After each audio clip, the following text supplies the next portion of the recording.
ڈیرہ غازی خان تھلسیمیا میں مبتلا بچوں کی زندگی بچانے کے لیے ڈی پی او عاطف نذیر نے خود دیگر پولیس ملازمین کے ہمراہ خون کا عطیہ دیا۔ اس موقع پر ڈی پی او نے کہا کہ ہمارا مقصد عوام و ناس کی جان و مال کی حفاظت ہے۔ انہوں نے کہا کہ بچے کسی بھی قوم کا مستقبل ہوتے ہیں۔ آج ڈسٹرکٹ پولیس ڈیرہ غازی خان کے درجنوں پولیس ملازمین نے ڈاکٹر احسان علی کی قیادت میں فاطمہ ایڈ فاؤنڈیشن کو تھلسیمیا میں مبتلا بچوں کے لیے بلڈ دیا۔ ڈی پی او عاطف نذیر نے کہا مجھے بلڈ دیتے ہوئے خوشی ہو رہی ہے کہ ہم نے عوام و ناس کے جان و مال کی حفاظت کو ہمیشہ اپنا عزم بنایا اور آج تھلسیمیا میں مبتلا بچوں کے لیے بلڈ کا عطیہ دینا ہمارا فرض ہے، بلکہ ہم فخر محسوس کر رہے ہیں کیونکہ ہر 15 دن بعد تھلسیمیا میں مبتلا بچے کو بلڈ کی ضرورت ہوتی ہے، جن کو بلڈ دے کر ان کی جان بچانا اپنا فرض سمجھا۔ ڈاکٹر احسان علی نے کہا ڈی پی او عاطف نذیر کہ ہم بے حد مشکور ہیں جنہوں نے اپنے پولیس جوانوں کے ہمراہ خود بلڈ دے کر ایک مثال قائم کی۔ درجنوں پولیس کے ملازمین جمع مردی سے بلڈ کا عطیہ دے رہے ہیں۔ یہاں سے حاصل ہونا والا بلڈ تھلسیمیا میں مبتلا بچوں کو لگا کر ان کی جان کو بچانے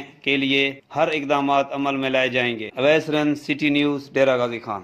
ہم لاتے ہیں ٹاپ نیوز، آپ کے فیورٹ ٹاک شوز اور انلمیٹڈ انٹرٹینمنٹ صرف یوٹیوب پر۔